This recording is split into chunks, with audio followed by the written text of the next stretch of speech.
I'd like to do another practice problem now to ask how to use our probabilistic interpretation of the wave function in the case of the particle in a box. And let's just use it to calculate an expectation value, namely what's the average location of a particle in a box, which goes from 0 to L if the particle happens to be in the first excited state. So to be in the first excited state, remember the potential well looks something like this. This is an n equals 2 wave function, and so the probability distribution, which is psi squared, or absolute value squared, has two antinodes like that. And the wave function in this case, for n equals 2,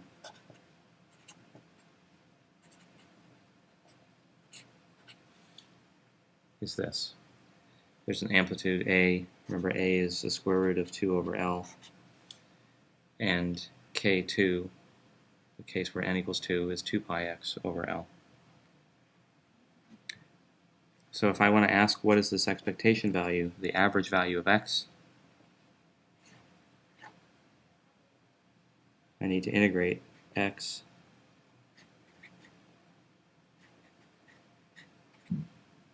norm of psi squared dx. That's because this is the probability distribution, or probability density.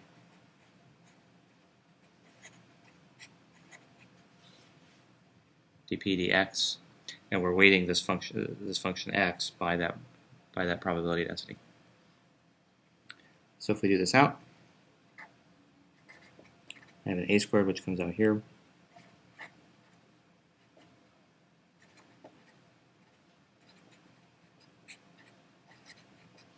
And I'm integrating x times sine squared of 2 pi x over L dx. It's again useful to do a variable substitution here. And we will define u as 2 pi x over L, du as 2 pi dx over L. And this way, our integral doesn't go from 0 on up to L, but rather 0 on up to 2 pi.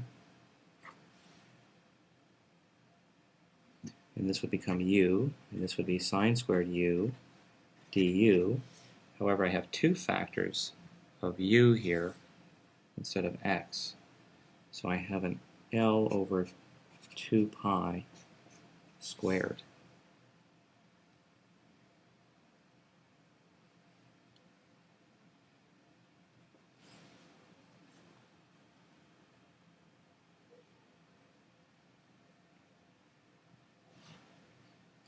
So as a result, I have a squared, L squared over 4 pi squared, 0 to 2 pi integral, and I'm going to rewrite sine squared of u using a trig substitution again. That's 1 minus cosine of 2u. So my integral now looks like this.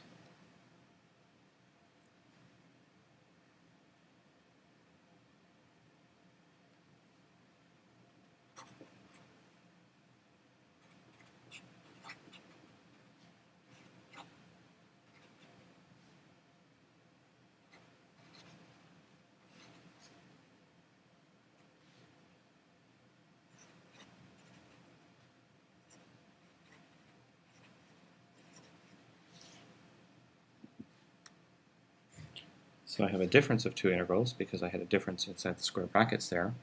This one's rather easy. This one looks a little bit difficult because I have essentially something that looks like integral of x, cosine of x dx.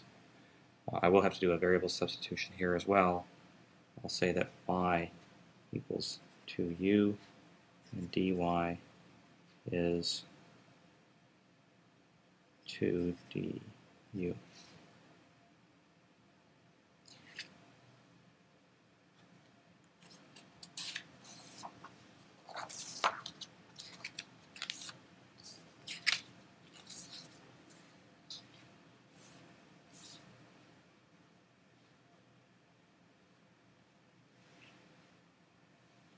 Now my expectation value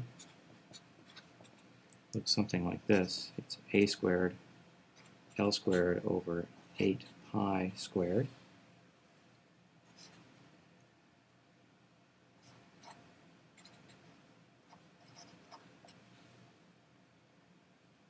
I have my first integral, which I'm leaving unchanged.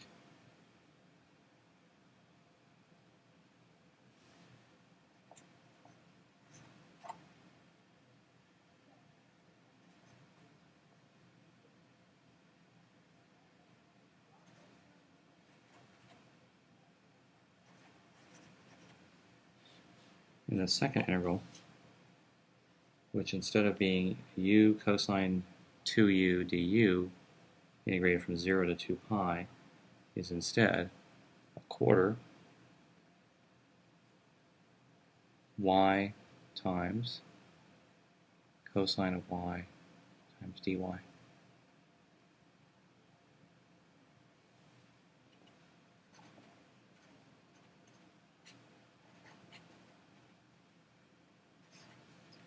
This integral is easy enough to do. It's 1/2 u squared.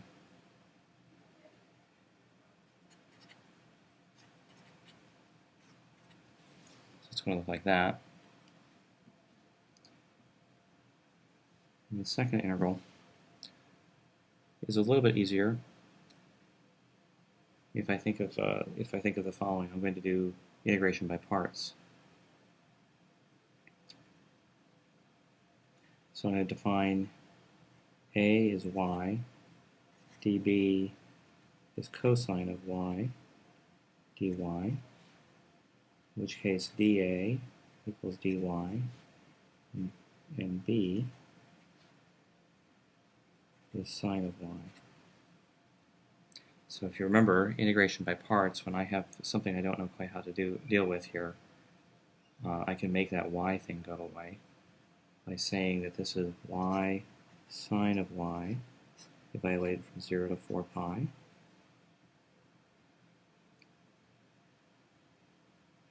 Oops, I should have a 1/4 here.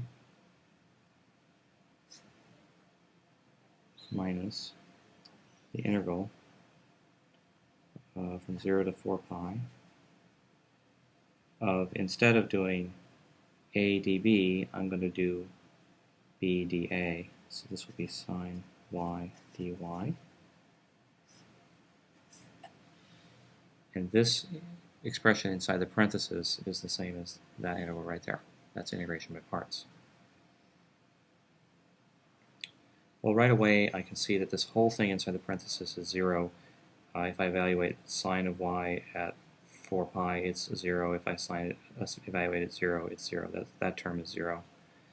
This is integrating the sine function over 2 complete periods. Integrating over 1 period is 0, so integrating over 2 periods is 0. It has as much time spent above the curve as below the curve.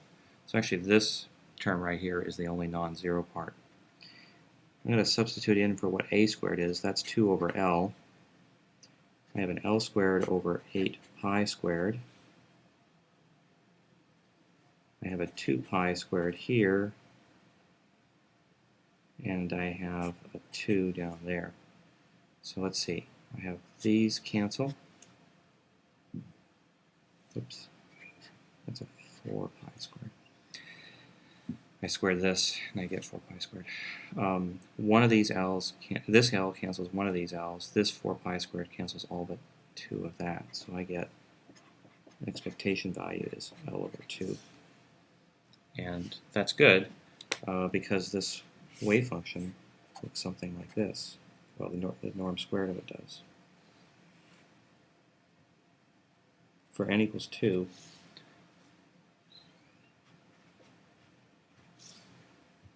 that's a graph of the probability density. So it's kind of intuitive that the mean value of the coordinate x is right there at the middle because it's symmetric around L over 2. Notice that the particle can never actually be at L over 2. The expectation value is the average position of the particle. So sometimes it's half the time it's below L over 2, half the time it's above L over 2.